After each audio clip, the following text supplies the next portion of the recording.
성경을 전체를 알아야 성경의 안에 하나님의 말씀 하나하나가 구슬이 다 꿰이게 됩니다. 구슬이 서머리라도 깨어야 보더라 그랬죠. 네. 지금 어제까지 우리가 7장을 하고 있고요. 7장을 제가 4개로 쪼개서, 너무 길어서 4개로 쪼개서 하고 있습니다. 구약 성경에 나타난 우리의 일상생활의 원리를 지혜를 얻을 수 있어요. 11개 하에서 느헤미야까지를 보겠습니다. 열왕기하, 열왕기하는 여러분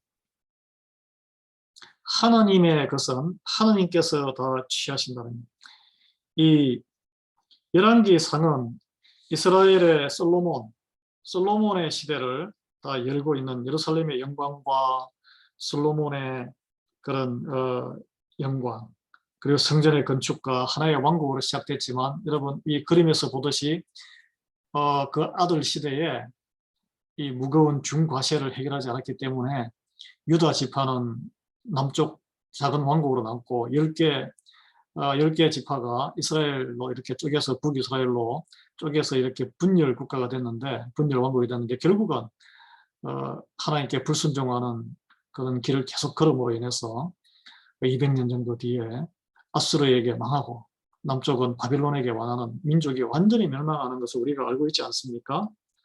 예. 그래서 이 열왕기하는 그 이스라엘 민족의 왕국이 완전히 멸망하는 것을 보여주고 있습니다. 바빌론의 느부갓네살 왕이 예루살렘을 완전히 파괴하는데, 여러분 눈이 뽑히는 그 시드기야 마지막 왕의 그런 그 비참한 종말을 열왕기하는 묘사를 잘 하고 있습니다. 성전은 완전히 불에 탔고요.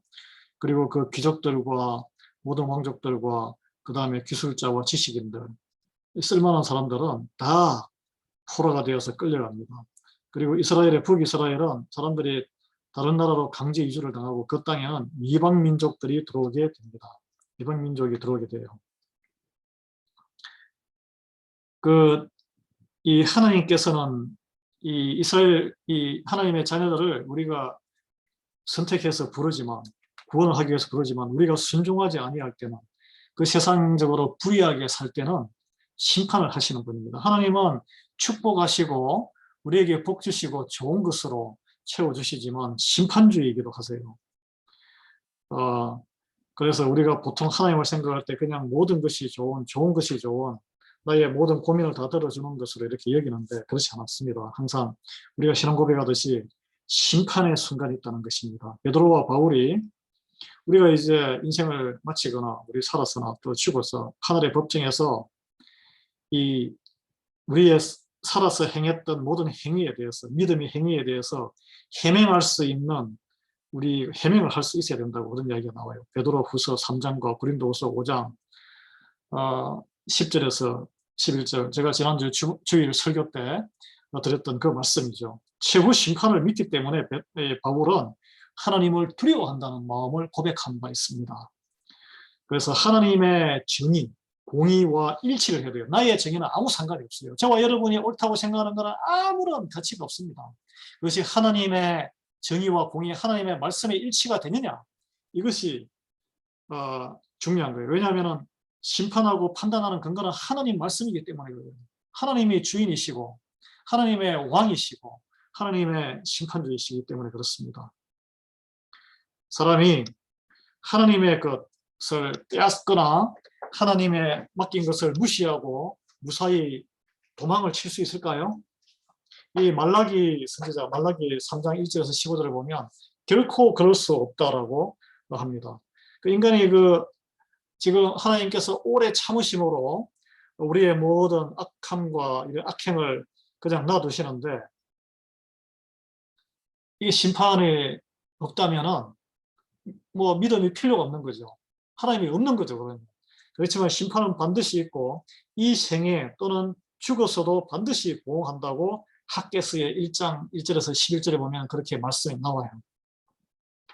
그래서 하나님께 돌려야 할 것은 자원하는 심령으로 억지로 강제로 두드려 맞았어 핀잔을 들어가면서 잔소리를 들어가면서 하지 말고, 감사하는 마음으로 드릴 때 하나님께서 기뻐하실 것이고, 그런 감사하는 마음이나 자원하는 심령이 없이 억지로 드리는 것을 하나님이 왜 받으시겠어요?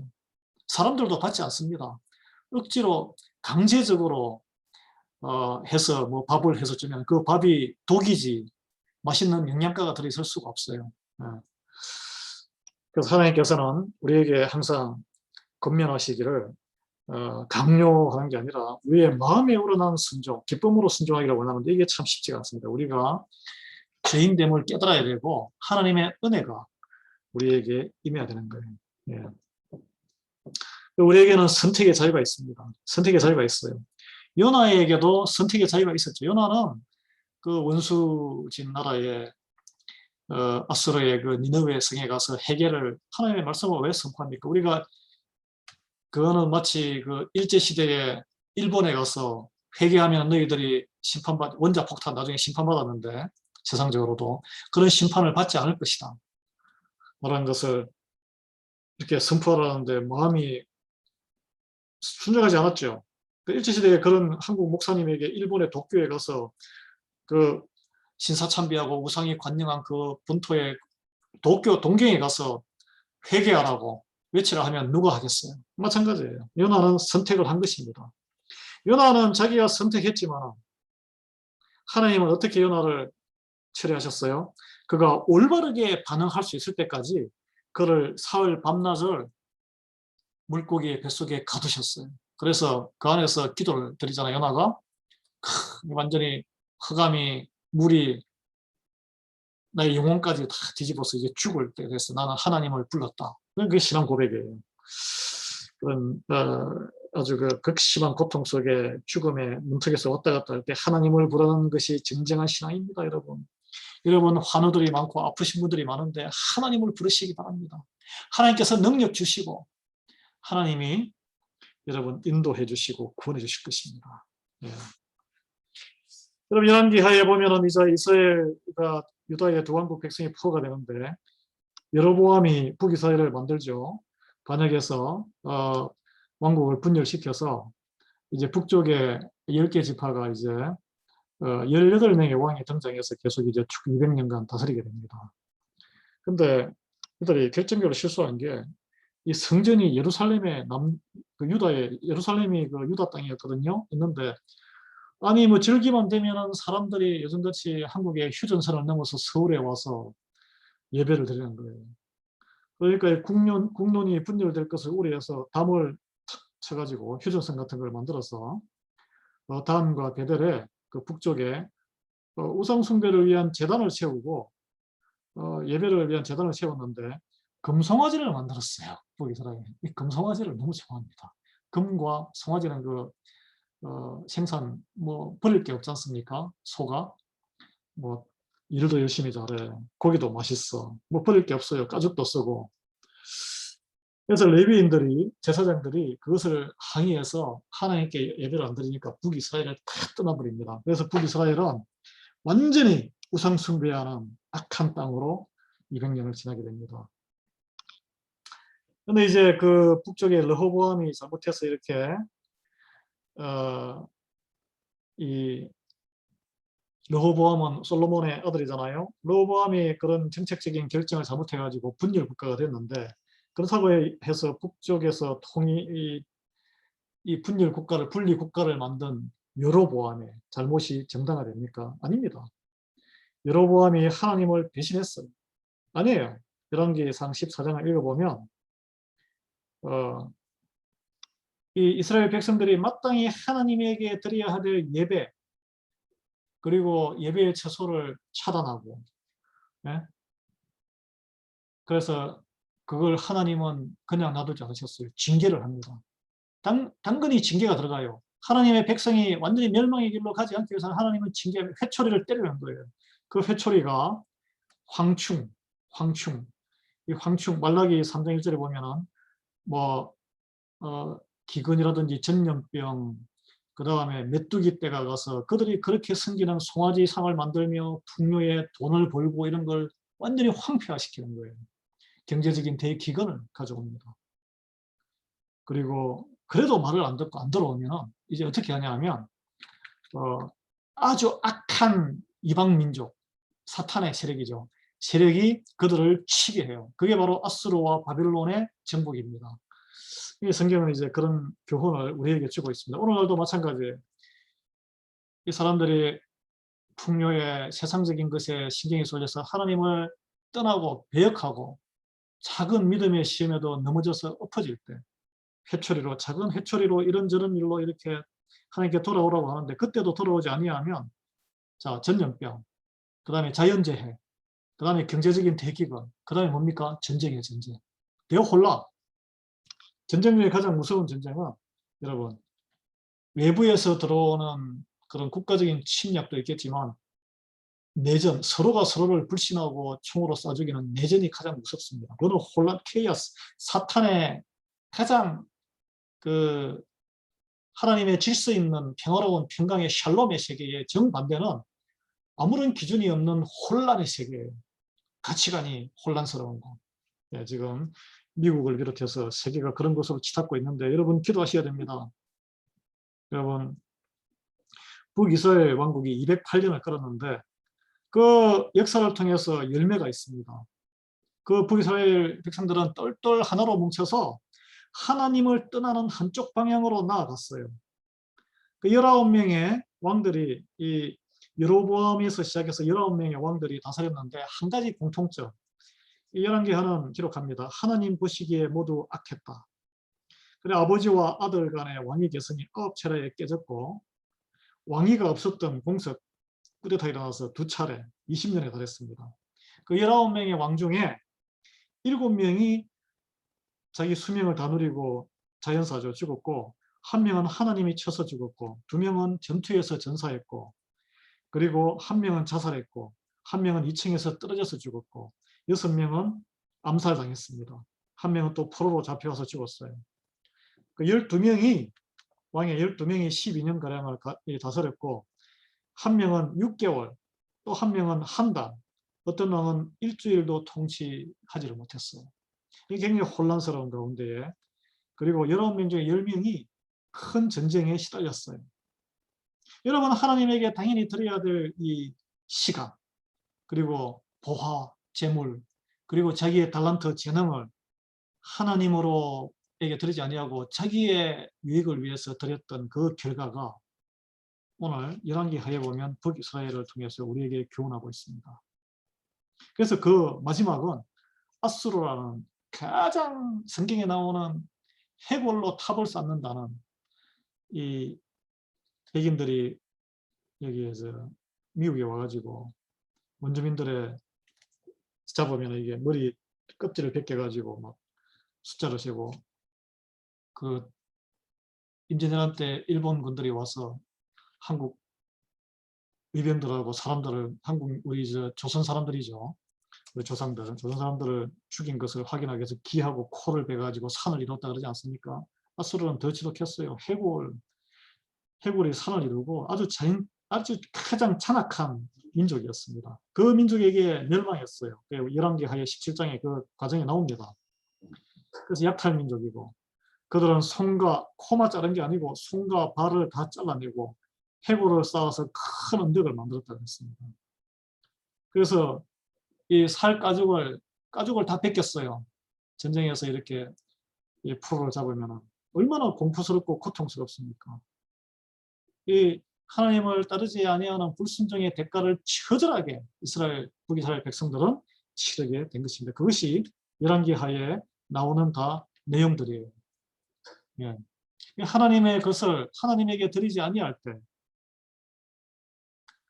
다 이렇게 완전히 순차적으로 점점 괴로워지다가 완전히 다 망하는 것을 우리는 북이스라엘의 역사를 통해서 알 수 있습니다. 그리고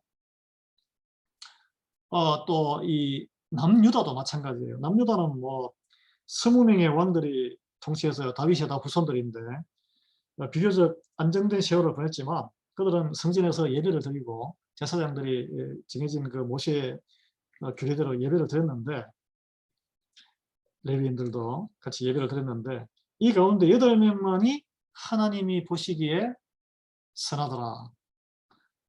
이 말은 다윗이 마음을 다해서 하나님께 예배를 드린 것처럼 하나님의 그 말씀대로 통치하려고 노력을 했다라는 것을 성경은 기록하고 있습니다. 그래서 결국은 뭐 그래도 다 하나님을 배역하고 다시 악한 왕이 선한 왕 밑에 아들이 또 머나세 같은 경우는 굉장히 악하고 해서 또 이게 인간적으로 북이스라엘과 또 사돈 관계도 맺고 그런 왕들이 많았어요. 그래서 여기 보면 열왕기 하에 보면은 7명의 선지자, 그 시대에 선지자가 기록한 이 두 왕국 시대, 그러니까 북이스라엘에 망하기 전에는 요나와 아모스, 호세아, 오바댜, 요엘, 미가서, 이사야서가 있고, 그 다음에 이제 북이스라엘이 망하고 나서 한 80년 정도를 이제 남유다가 더 이렇게 지속되는데, 포로가 되면서 이렇게 되기 직전에 나훔, 니느웨를 향한 그 연서죠. 그 다음에 스바냐, 예레미야, 하박국. 예레미야는 특히 나라가 망하는 그 과정과 망하고 나서의 그또 이 애굽에 이집트까지 막 도망가면서 그런 이야기가 다 나옵니다. 예, 아주 잔인한 부모가 자식을 그런 다 그런 과정이 다 나오죠. 예, 그 인신살해까지 하는 그런 과정이 다 묘사가 되고 있습니다. 여러분, 선지자들은 이 시대에 두 왕국 시대에 굉장히 많이 등장했습니다. 왜냐하면 이 하나님을 배역하는 시대에 피를 토하면서 하나님에게 돌아오라고 외치는 역할을 하나님이 부른 그런 선지자, 아주 외로운 역할이에요. 오늘날 하나님을 떠나는 가나안 성도가 많이 등장. 가나안은 무슨 말이냐 하면 안 나가 교회 공동체 필요 없어. 나는 내 나름대로 잘 믿고 있어. 그 큰 착각이에요.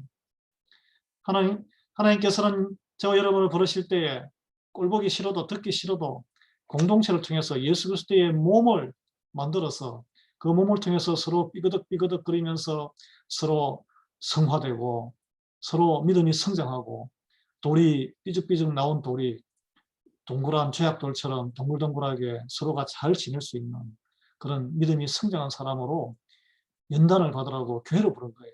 그런데 뭐 서로 싫으니까 목사가 이런 말 하면 싫고 저런 말 하면 싫고 내 삶을 건드리니까 싫고 이래저래 싫어가지고 그러면 뾰족한 대로 살고 싶은 거예요. 내 모습 그대로.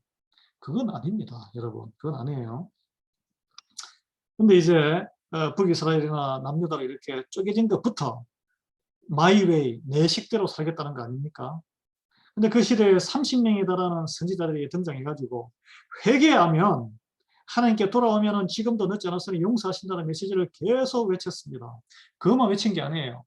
회개하지 아니하고 돌아오지 아니하면은 정반대에 하나님의 용서가 없는 하나님의 징계가 심판이 임한다는 것도 상세히 설명했습니다. 그게 이제 결과가 역사적인 결과인데 여기에 이제 그런 예,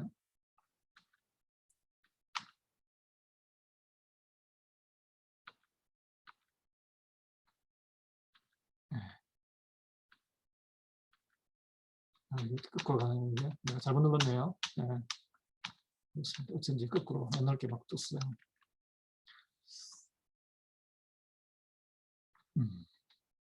그래서 이 이스라엘의 역사, 이 북이스라엘의 역사잖아요. 예, 남유다의 밑에는 남쪽에는 남유다의 역사입니다.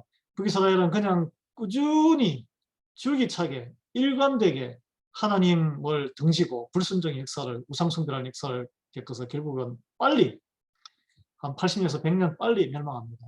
남유다는 하나님을 배역했다가 19명의 왕이 오르락내리락 절반은 하나님을 또 잘 섬기고 그래서 이게 굴곡이 있었어요. 그렇지만 결국은 종합적으로 볼 때 하나님을 배역했기 때문에 완전히 멸망합니다. 그래서 70년의 포로 생활을 해요. 70년. 여기에 예언서에서 기록하지 않은 또 다른 19명의 선지자들이 있어요. 이렇게 무수한 선지자들이 이 남북 시대에 이 영적으로 혼란한 시대에 쏟아져 나왔습니다. 여러분 세상이 혼란스러우면 하나님께서 목사들을 선지자들을 불러서 하나님의 말씀을 선포해요. 그래도 대부분의 사람들이 귓등으로 흘려들어요. 멸망의 길로 가는 거죠. 70년. 왜 70년일까요? 70년. 예, 70년. 70년. 이 70년의 이 의미에 대해서 이 성경의 파노라마 책은 이렇게 해설을 하고 있습니다. 하나님의 백성들이 약속의 땅에서 820년이 넘도록 이 안식의 가치, 하나님께서 정하신 안식의 가치를 따져서 형별 기간으로 70년으로 정하셨다는 거예요. 왜냐하면 이 7일마다 6일은 일을 하고 하루는 안식이라는데 그것도 잘 안 지켰고 6년을 이렇게 하면은 1년은 안식을 하라 그랬어요. 땅도 그렇고 안식년인데 그 목사들도 그리고 요즘 교수들도 대학교에 6년을 근무를 하면 1년을 다 못 쉬더라도 뭐 6개월 또는 3개월 정도 돼서 1개월 최소 1개월의 안식월을 줍니다. 주는데 그걸 이 이스라엘 백성들은 가나안 땅에 가서 더 잘 먹고 잘 살려고 아까워서 돈이 아까워서 그걸 못 지켰어요. 또 50년마다 한 해씩 희년이 있습니다. 이 희년은 뭐냐면 모든 50년이 지나면 한 두 세대가 지나기 때문에 이제 빈부격차가 벌어져요. 사람이 돈 버는 재능이 다르고 건강이 다르고 다 다르기 때문에 빈부격차와 신분의 격차가 확 벌어집니다. 그래서 이 돈에 빚이 진 사람들 50년 되면은 각 동족에게 대해서는 빚을 다 탕감해 주라 그랬어요. 그게 레위기 23장에서 26장에 나옵니다. 그런데 그들이 이스라엘 백성들이 그걸 지켰겠습니까? 안 지켰죠. 안 지켰어요. 그 하나님의 명을 어겨도 1년, 2년, 3년, 거의 한 100년, 200년 어겨도 끄떡이 없는 거예요. 그러니까 하나님이 무한 참으시거나 하나님은 안 계시네 라고 생각을 하게 된 거죠. 하나님의 명을 어겨도 말씀을 안 지켜도 우리도 요즘 그렇게 생각하지 않습니까? 교회를 다니지 않거나 뭐 나보다 주일 예배도 안 다니고 헌금도 안 하는 사람이 멀쩡하게 잘 사니까 하나님이 뭐 치시도 않으시고 믿는 거나 안 믿는 거나 열심을 하나 안 하나 똑같네 이렇게 보통 생각을 하기 쉽습니다. 여러분 이게 사탄의 유혹인데 이스라엘 백성들이 그렇게 했다는 것이에요. 그래서 하나님의 말씀 명령을 어겨도 하나님의 백성임에도 불구하고 별탈 없이 잘 지낼 수 있다라는 그런 생각을 하지 않았을까. 예, 여러분 모세의 시대, 광야의 시대에는 처음으로 하나님의 백성의 이런 안식일을 지키는 것을 처음으로 훈련을 했기 때문에 굉장히 음했습니다. 당장 그날 일을 하거나 뭐 다른 엉뚱한 일을 하면은 돌로 쳐서 죽였어요. 당시에는 아주 서슬이 펄했습니다. 그렇지만 세월이 지나면서 이게 희미해졌어요. 안식일을 다 범하기 시작했고 그래서 하나님이 침묵하는 것처럼 느껴졌을 때 하나님이 오래 참으시고 다시 돌아오기를 기다리는 오래 참으시는 사랑을 이걸 인정하고 묵인하는 것으로 혼동하면 안 됩니다. 베드로후서 3장 9절에 그런 말씀이 9절에서 15절에 말씀이 나와 있는데 이걸 우리가 착각하면 안 돼요. 그래서 오늘 기독교 신앙을 사람들이 많이 조롱을 합니다. 조롱을 해요. 예수님이 조롱 받으셨죠. 조롱을 해요. 그렇지만 진리와 하나님의 심판과 하나님의 이 피할 수 없는 심판대에 선다는 것은 그것은 진리예요. 그 진리를 믿지 않는 것은 믿음이 없는 것이고 그 진리를 믿고 두려움으로 받아들이는 것이 바로 우리의 믿음이고 신앙이고 구원으로 가는 길입니다. 네. 왜 하나님이 이렇게 오랜 시간을 참아주셨을까요? 마지막까지 아수르에 망하기 전까지 길게 무려 30명에 달하는 200년의 세월에 걸쳐서 선지자를 계속 보내서 말씀을 선포하게 한 것은 한 사람이라도 멸망하지 않도록 회개하기를 바라셨기 때문입니다. 오랫동안 책망하신 것은 회개의 자리로 이끌기 위해서요. 그 로마서 2장 4절이에요. 2장 4절. 보겠습니다. 로마서 2장 4절. 혹 내가 하나님의 인자하심이 너를 인도하여 회개하게 하심을 알지 못하여 그의 인자하심과 용납하심과 길이 참으심이 풍성하심을 멸시하느냐 했어요. 아니 하나님은 놔두시네, 없으시네, 하나님 뭐 하시는 거야. 그런 멸시하는 마음 가지면 안 된다는 거예요. 하나님이 회개할 수 있도록 인자로 용납하시고 길이 참고 있는 중인데 그 참으면은 한계가 있다는 거예요. 이게 열왕기하에 북이스라엘과 남유다의 교훈입니다. 그거 다 우리에게 주어지는 모든 회개할 기에 우리가 다 뿌리치고 등 돌리고 이리 삐지고 저리 삐지는 것 하나님께서 나중에 카운트하실 거예요. 여러분, 우리가 살면서 고난을 많이 받잖아요. 고난을 받는데 이게 예수님께서도 말씀하셨지만 우리의 잘못 때문에 고난이 오는 거 아닙니다. 사탄은 그렇지만 네가 죄가 있기 때문에, 네가 잘못이기 때문에 고난을 받는다라고 하는데, 이 바벨론 포로로 끌려간 사람들, 그들의 다 뭐 민족의 전체의 불순종의 죄 때문에 그런 고난을 받았지만 한 개인 보면 그 안에도 신실한 사람이 많았어요. 많았어요. 내 고난이 내 죄 때문인가? 내 죄 때문일 수도 있고 꼭 그렇지 않을 수도 있어요. 그 실로암의 망대가 무너져서 죽었는데 그들이 다른 사람보다 죄가 많았기 때문에 그들이 죽은 게 아니에요. 그 예수님께서 그 제자들에게 그런 너의 죄 때문에 또는 부모의 죄 때문에 이게 연좌제도 아니고 내가 고난을 받는다. 그게 아니다. 아니다. 하나님을 신실하게 섬기는 사람들도 본인의 죄와 관련이 없는 고통을 당할 수 있다는 거예요. 바벨론 포로 기간 동안 하나님께서 그 고난을 받는 중에도 하나님은 격려하셨습니다. 스바냐서의 3장 17절 한번 보겠습니다. 스바냐서 3장 17절.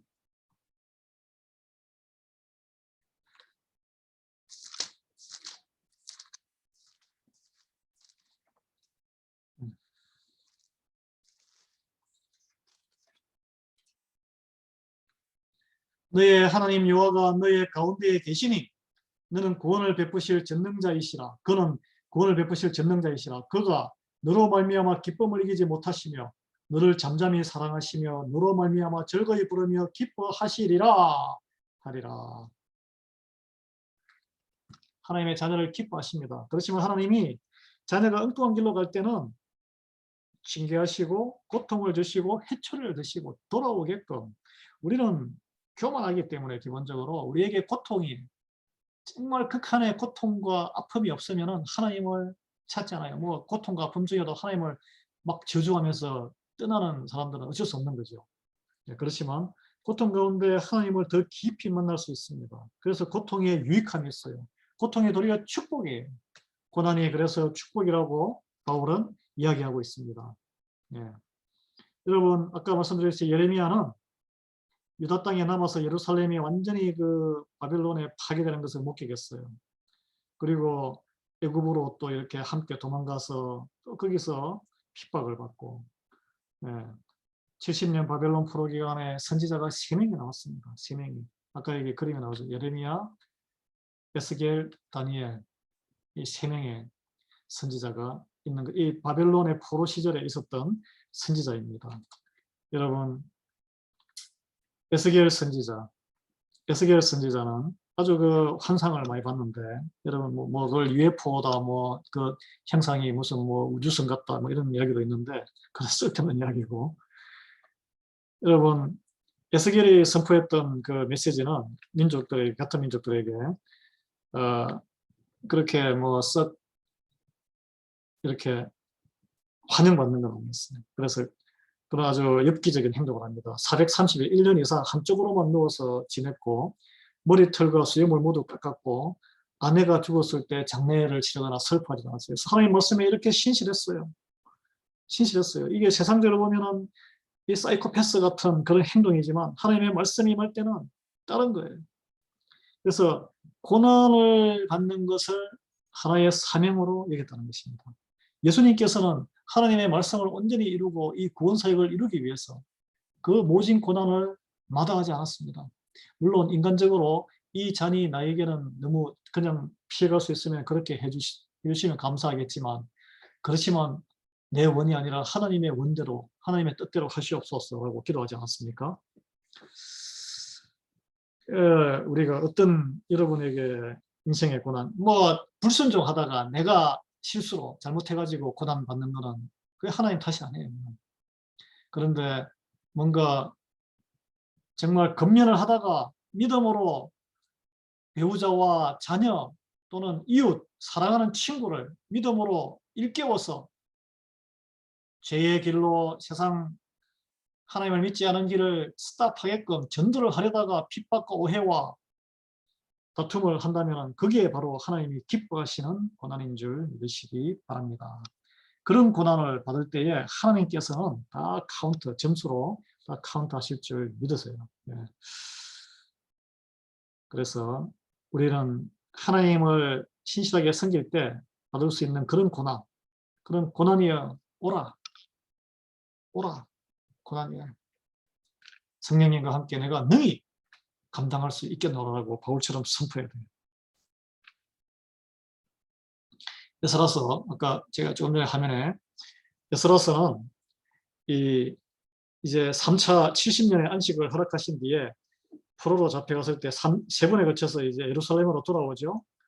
그 가운데 두 차례의 기한이 에스라스에 기록되어 있습니다. 기록되어 있는데 이제 와가지고 성전을 다 부서진 그 성전 템플이죠. 예배를 해야 되는데 성전을 보수하게 돼요. 그래서 에스라가 2차로 기한해서 영적으로 목말라 있던 이 백성들을 말씀 교육으로 소생시킵니다. 그래서 에스라가 가장 유명한 이 율법 학자예요. 에스라 성경학교 이런 이름도 많죠. 교회마다. 그래서 이 에스라서가 그러면 1장에서 6장까지는 거기 총독 스룹바벨이 1차 그 성전을 재건합니다. 그다음에 7장이 되면 에스라가 되고 또 에스라가 돌아오고 14년 뒤에 느헤미야가 와서 성벽을 재건합니다. 느헤미야 성벽이 허물어진 걸 소식을 듣고 막 애통해하는 그런 것으로 이제 시작이 되죠. 그래서 느헤미야가 성벽을 재건할 때 그게 방해 공작을 하는 그 땅의 그 유력한 그 지역 귀족들이 있는데 같이 싸우면서 한쪽에는 칼을 들고 한 손에는 그런 그 연장을 들고 그 성벽을 재건하는데 아주 감동적이죠. 거기에 참여한 사람들이 다 이상한 사람들이 얼마나 정착해서 살기가 힘들었겠어요. 폐허가 된 곳에 가서 논도 밭도 그냥 엉망이 되었을 텐데 그 와중에 문짝도 세우고 성벽도 올리고 온 집안이 그 이름이 무수하게 나와 있습니다. 우리 교회와 교회 사역이 지금 팬데믹 코로나 바이러스로 인해서 다 무너지고 이런저런 이유로 지금 사역이 거의 없습니다. 지금 있는 것은 우리가 보내는 선교, 후원하는 선교, 우리 선교사를 파송을 못해도 후원하는 선교하는데 우리 지금 예배를 드리는 인원이 너무 작아서 지금 한두 달 정도 선교 펀드레이즈를 하는데 아직도 선교사님한테 보내드릴 정도의 기금이 형성이 안 됐어요. 지금 제가 당회를 통해서 지난 주일날 우리 재정 장로님한테 여쭤보니까 한 300불 정도가 펀드가 모였다 그래요. 한 600불 정도는 되어야 그게 그래도 한 달에 한 5, 600불의 생활비도 들고 하니까 그 1인당 자녀들 그 어린 애들 식사를 한 끼 제공하는데 한 $1 정도 이것저것 해서 든다 그러니까 300불을 보내기는 조금 뭐 수수료부터 해가지고 너무 돈이 작은 것 같아요. 한 600불. 그러니까 조금 더 분발하셔서 여러분 선교 헌금에 참여해 주시면 감사하겠습니다. 마음에 감동이 있는 분, 이 코로나 바이러스로 인해서 고생하는 그 온두라스의 그 원주민 어린 자녀들을 위해서 여러분 기도해 주시고 후원하는 일주일에 한 끼, $10 정도, 밥 한 끼 정도를 여러분 옛날에 성미 모아가지고 이렇게 불이웃 돕기 했듯이 여러분 그런 선교헌금에 참여해 주시면 감사하겠습니다. 예. 그런 이 느헤미야의 그 성벽 쌓는 그래서 이 느헤미야가 육신적인 이런 그 성벽을 쌓고 이렇게 그 보호를 하는 그런 우리도 이렇게 교회 건물과 이런 봉사를 통해서 하지만 무엇보다 에스라는 영적인 부흥, 말씀. 여러분 말씀을 얼마나 읽으십니까? 이 말씀을 읽지 아니하고 말씀으로 내가 거듭나지 아니하면 예수님을 만나고 성령님을 만나고 하나님의 뜻이 무엇인지를 깨닫고 내 삶을 거기에 얼라인먼을 시키지 아니하면 이 양쪽에 두 바퀴가 돌아가지 않습니다. 또 말씀만 성경만 열심히 읽고 실천이 헌신과 봉헌이 거기에 따른 이 반응이 없으면은 또 바퀴가 절름발이 되는 거예요. 절름발이 되는 거예요.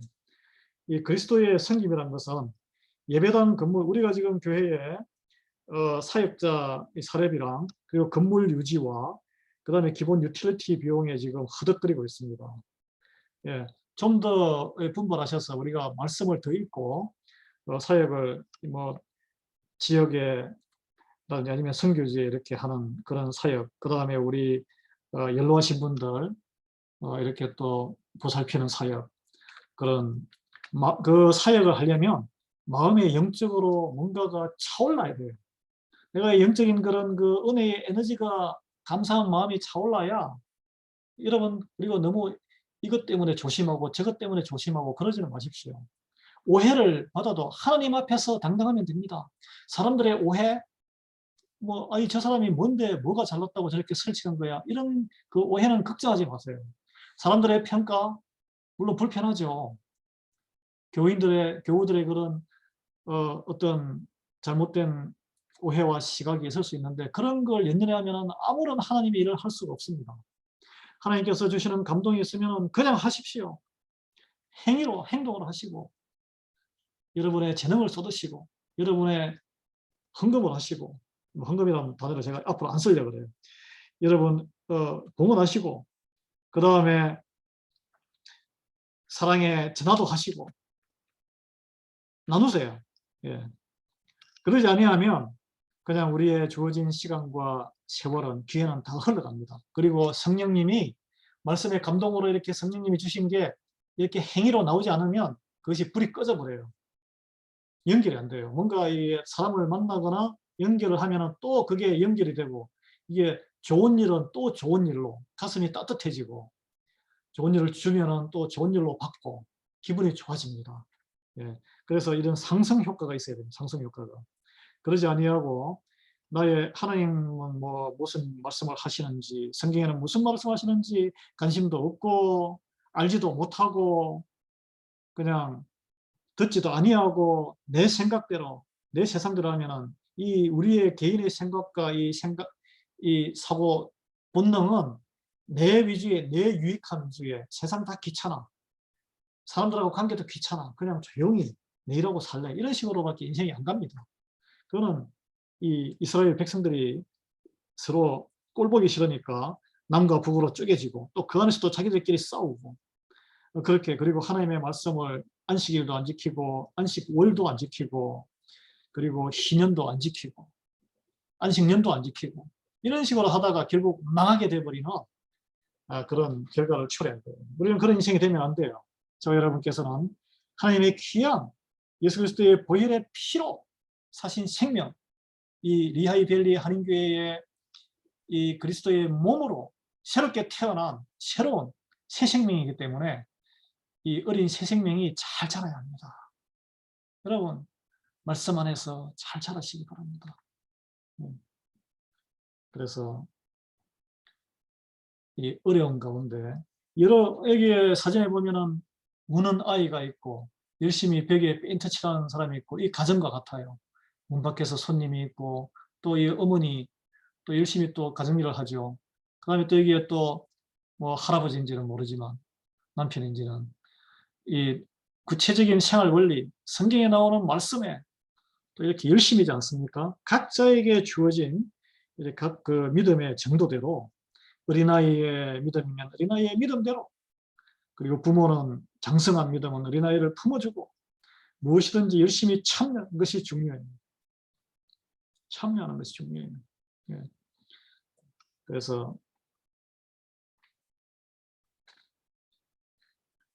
오늘 여기 성경의 파노라마 책은 이런 글을 제가 읽어드리겠습니다. 이런 글을 쓰고 있습니다. 사탄은 우리를 분주하게, 삶 속에서 삶을 분주하게 만들어서 열심히, 삶이 너무 바빠요. 일에 너무 바빠요. 그걸 정리를 쫙 구조조정을 해야 됩니다. 분주하게 만들어서 성경으로부터 멀리 떼어놓기 위해 자기의 최고 기술을 구사한다. 우리보다 말씀의 능력을 더 잘 알고 있기 때문이다. 사탄이 우리보다 말씀을 더 잘 안대요. 여러분 인정하십니까? 우리가 인정하기 싫지만 사실이에요. 사탄이 하나님 말씀에 더 능합니다. 믿는 사람들이 기도하지 않고 일주일을 보내면 영적으로 완전히 취약해집니다. 기도하지 않고 예배드리지 않고 일주일을 보내면 15일 동안 세상 사람으로 완전히 들어가게 됩니다. 목사는 안 그런 줄 아십니까? 마찬가지예요. 우리는 이 육신을 입고 있기 때문에 육신에 돌아가는 공장의 이 시스템이 있습니다. 육신의 정욕과 세상의 눈의 안목으로 보는 것, 듣는 것, 다 세상적인 거예요. 말씀을 듣지 아니하고 기도하지 아니하고 예배를 드리지 아니하면 망해. 그래서 여기 제가 이렇게 이야기합니다. 일단 서원을 하자. 하나님 앞에 서원하자는 거예요. 맹세하자는 것입니다. 맹세가 아니라 서원, 약속. 그것이 나를 강력하게 몰아붙여서 그로부터 이 제자는 그래요. 하루도 빼놓지 않고 경건의 시간을 가졌다. 우리가 갖는 경건의 시간이 무엇입니까? 새벽기도 시간이에요. 여러분 찬송 부르고 기도하고 말씀 읽고 또 말씀을 듣고 마지막에 같이 교우들을 위해서 이 세상을 위해서 하나님 나라를 위해서 기도하지 않습니까? 그렇게 하지 못하더라도 5분만이라도 말씀을 짧게 묵상하는. 요즘 얼마나 좋아요. 핸드폰에 딱 말씀이 탁탁 뜹니다. 짧은 한마디. 여기 저도 여기 핸드폰에 앱이 있습니다. 여기 앱에 딱 보면은 이렇게 딱 떠요. 그러나 나는 나의 힘이 되신 주님을 찬양. 제가 이게 현대 표준으로 이렇게 바꿔놨는데 시편 59편 16절에 오늘 말씀을 드렸어요. 그러나 나는 나의 힘 되신 주님을 찬양하렵니다. 내가 재난을 당할 때에 예.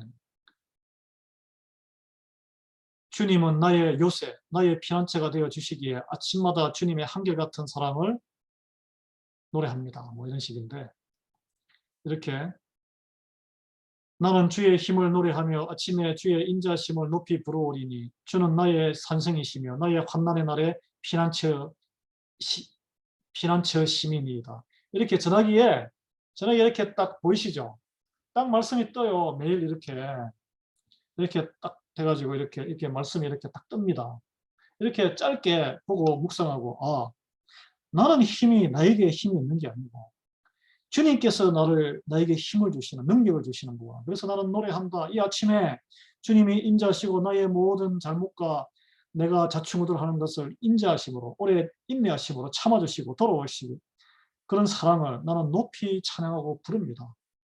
주님께서 내가 이 산상은 안전하게 피할 수 있는 곳이잖아요. 편하게 잠을 잘 수 있는 곳이잖아요. 그리고 내가 환난 날에 내가 아프고 돈이 없고 외롭고 오해를 받을 때 피할 수 있는 나를 위로해 주시는 분이시구나. 나의 피난처이시구나. 그걸 믿는 거예요. 이 말씀으로 하루 보면서 용기를 얻는 것입니다. 이 믿음에 그게 바로 묵상이에요. 그리고 어려운 사람이 있을 때는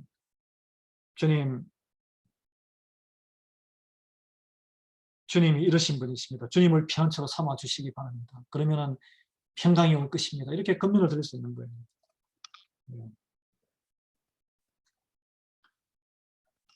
그래서 여러분 서원하십시오. 오늘 내가 매일 새벽 기도를 듣든지 유튜브로 조무재 목사의 우리 담임 목사의 새벽 기도를 듣든지 아니하면 이렇게 핸드폰을 또는 성경을 통해서 하루에 한 말씀 5분이라도 묵상하겠습니다.